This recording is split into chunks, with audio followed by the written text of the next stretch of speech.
Hi, Dr. Zelinka. Yes, Anastasia. And I'm trying to get this to work, and I don't know what I'm doing. And I cannot for the life of me figure out how to screencast, streamcast, use my cameras on my computer. So apologize. I'm going to have to do it this way until I can get someone to come in here and show me what it is I'm actually doing wrong. But I wanted to get this video to you. So I will do it yet again this way. So we are going to be working on what teachers need to know about teaching writing. There are 5 stages of writing development: scribbling and drawing, pre-phonemic stage, early phonemic stage, letter naming stage, and transitional stage. In the scribbling and drawing stage, the children are simply scribbling. What looks like scribbling and gibberish to an adult is actually in a child's mind their story.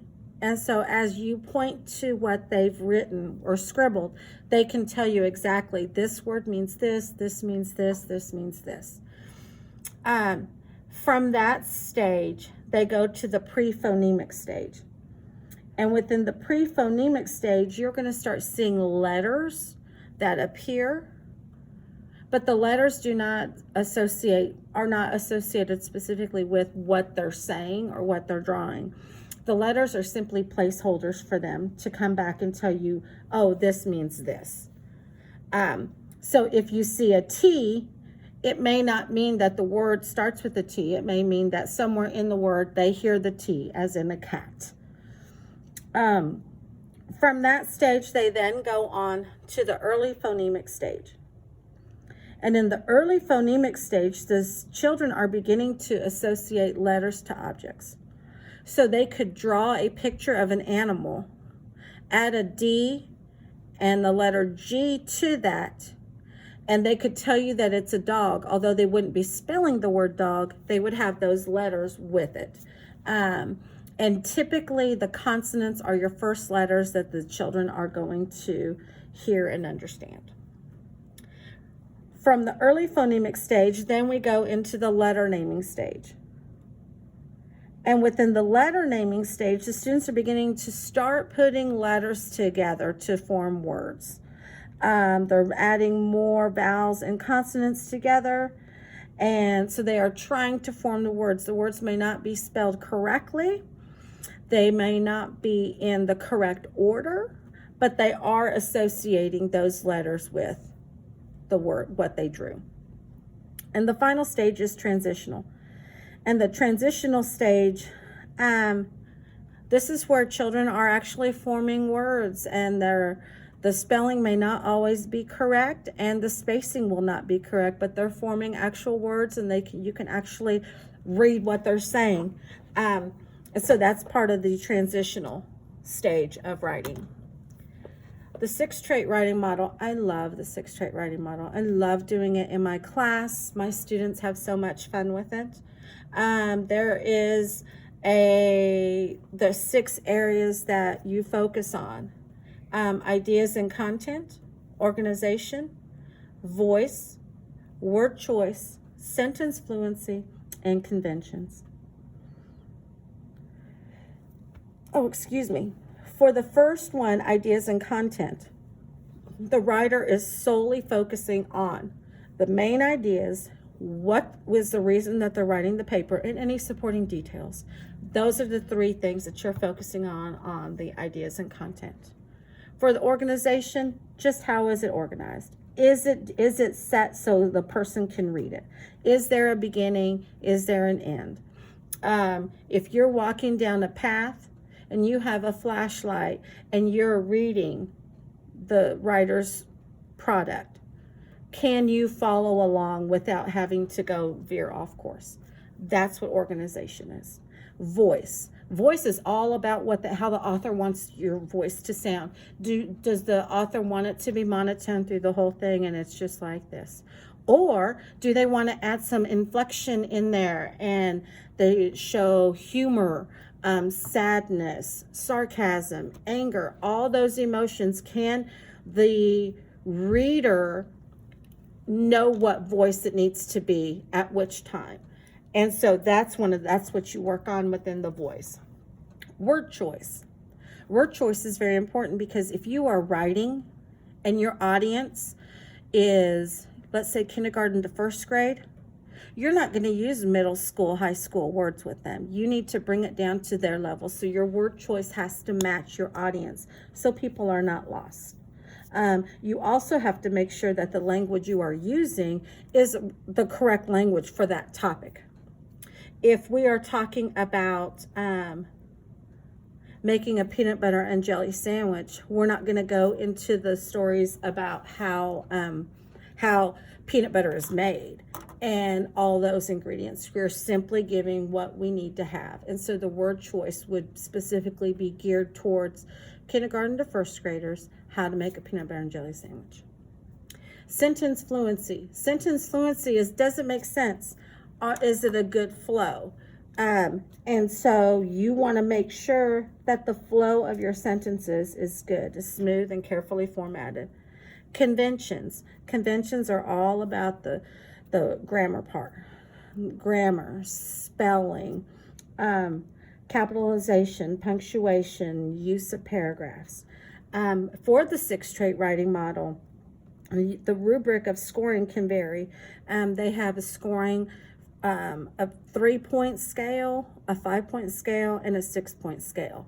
And for me, I use the 3-point scale because it is very just specific. You're either here, here, or here. Sometimes I half it with the kids if they're kind of there, but for the most part, it's a 1, 2, 3, and then we go across. So it would be worth 18. I believe it is New Hampshire, perhaps, that has added one other component to the 6-trait writing model, and that's really the presentation of it. And so they call it the 6+1 trait writing model. But my school has not adopted that. We still stick just with the 6-trait writing. Evidence-based teaching practices for writing instruction. There are 4 parts to that: daily writing time, writing processes for a variety of purposes, teach spelling, handwriting, and keyboarding, and the last one is create an engaged community of writers. So for the daily writing, the book is really encouraging people to commit to 15 minutes a day for writing. And the 15 minutes a day for writing can be either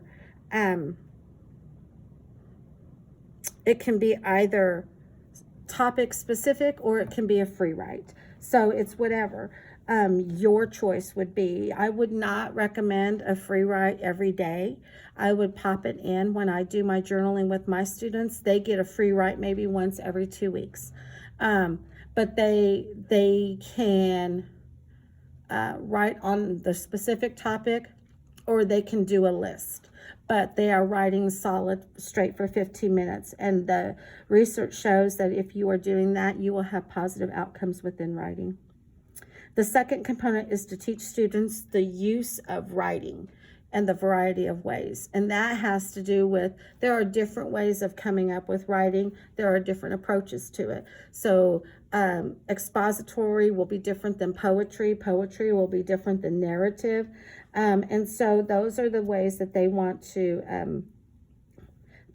students to learn that you also have steps to writing. And so not only are there different types of writing, but the processes within writing are different. You don't write and it's a bam, final draft.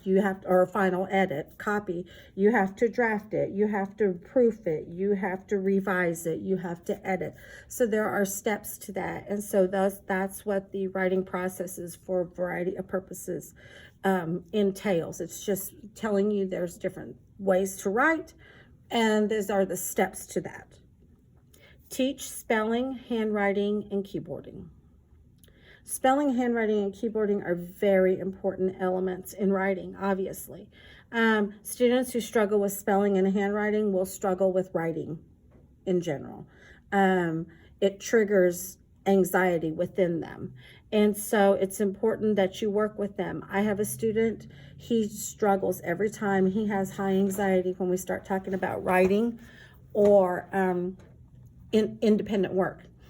And so what I have him do when we do writing is I have him talk to somebody, and he has a scribe that will write it out. What we are going to start doing, because everybody needs to write and everybody needs to be able to do their work without being held back a little bit because they're helping, or have him waiting and fall behind because other people are working, is I'm going to get a tape recorder, and then I'm going to just have him record his thoughts, and then I will transcribe them for him, and then he will still have to write, because I do want him to get in the habit of writing what is being said. However, in this age of technology, having the availability and accessibility of computers, and computers now have the text to speak to text, and so I think that would be very helpful. However, these other two elements are very important. Creating an engaged community of writers. Students who are willing to share their ideas with their fellow students and they really enjoy it will become really good writers, because they are following the process and they're being more active participants within that. And so it's very important for us to create that environment within our classroom. Response to intervention and using Tier 2 writing interventions. For the most part, some of our students are not going to need the interventions. They're going to be able to do the process, do the work that they need to do, and they won't need any assistance.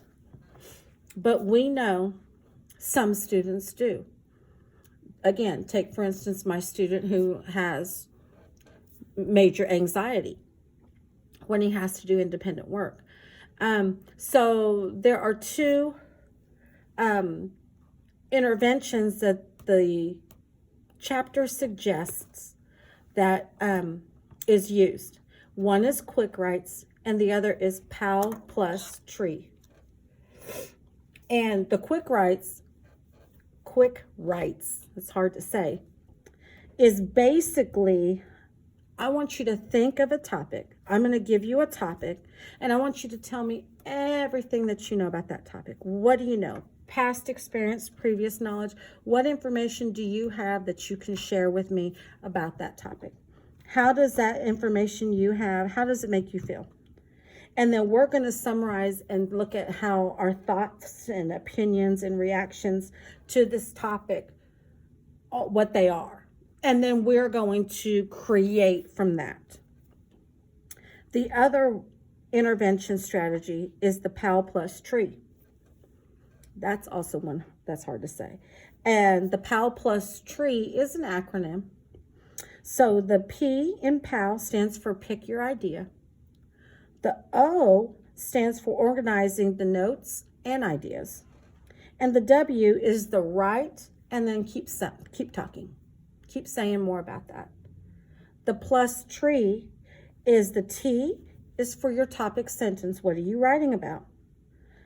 The R is the reasons. Why are you writing about it? Give me 3 reasons. 3 reasons. The first E is examine. Examine what you wrote. Look at what you're writing. And the last E is the ending. Create an ending.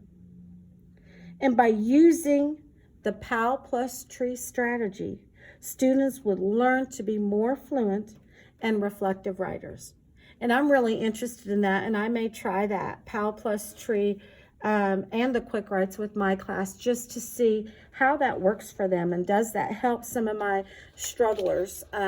Not necessarily the one I was referencing earlier, but some of my other strugglers. Motivating and engaging students to write. First things first, the topic matters.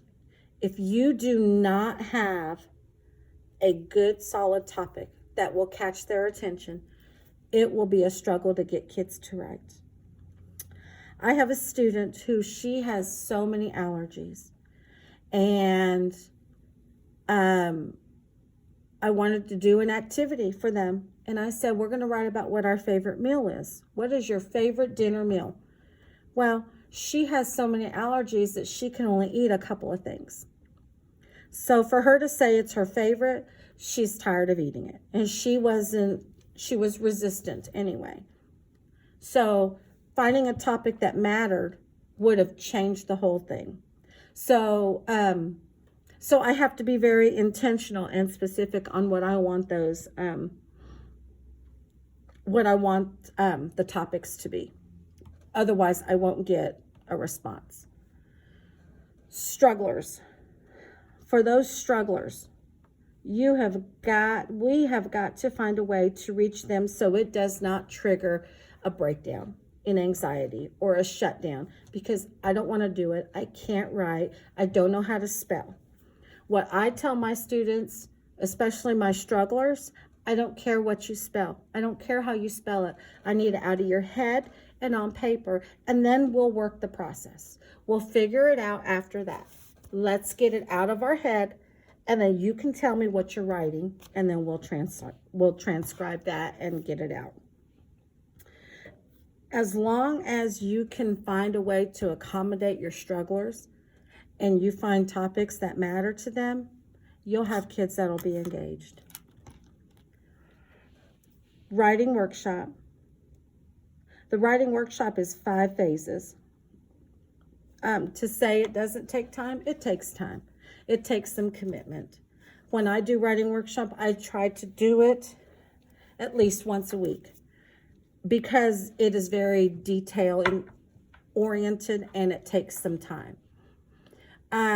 Phase 1 is a 5-minute session. It's teacher sharing. And within the teacher sharing time, I'm just giving them ideas to stimulate their thoughts and to try to help them be creative for their journey to write. Phase 2 is a mini lesson. It's 5 to 10 minutes. And that is where we're starting to find good ideas on how to write a paper. Where are you getting the information? How can you get the information? How can we organize ourselves? Phase 3 is state of the class. I love this part of it. It's 5 minutes, and you put a chart up on the wall or on the board, and you check off their name and you ask them, where are you? At what point are you? And during state of the class, they're going to tell you, the students are telling you, I'm either in drafting, or I'm in editing, or I'm in conferencing. Whatever point of their writing phase, they need to tell you. And then that gives you the ability to know who you're going to be with, who you need to focus on. If the majority of your class is on editing or conferencing, and you still have a few people who are over on drafting, you know where you really need to start working to try to get people closer to where you are. During the writing workshop, kids are never all going to be at the same pace, and students need to understand that. But it is important for teachers to keep track of where students are.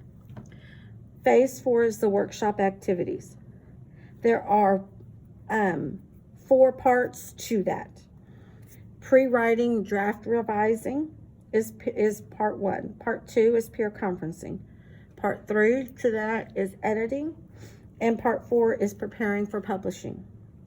During this phase, there is a lot of stuff going on. It's busy. It's chaotic because everyone is at their own pace and they're all trying to do different things to be successful. This is an important time when when you need to stop the class and make sure students know.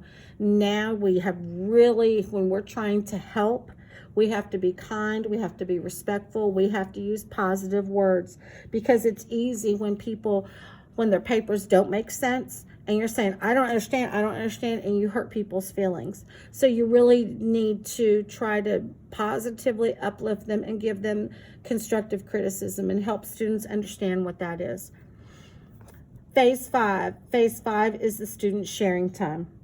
That is the final part of it. During this time, it's 5 to 10 minutes, and the students get to share what they have produced. And the only time they can is when the teacher gives them the quote unquote, "you're published," and they can share because they have completed the task. And the book says one of the best ways for students to buy into this is to share using an author's chair, and they can sit in the chair and then they can share by reading what their paper is. And so for my students, I really enjoy that. I have a microphone, and so the students get to use the microphone, and then I pull my chair over into the front of the class, and they get to sit in the chair and they read to the class, and they just get to feel all special. And then the students, I'll just give them a big clap, and it's really nice to have that for the students. I hope you have enjoyed my presentation. Thank you.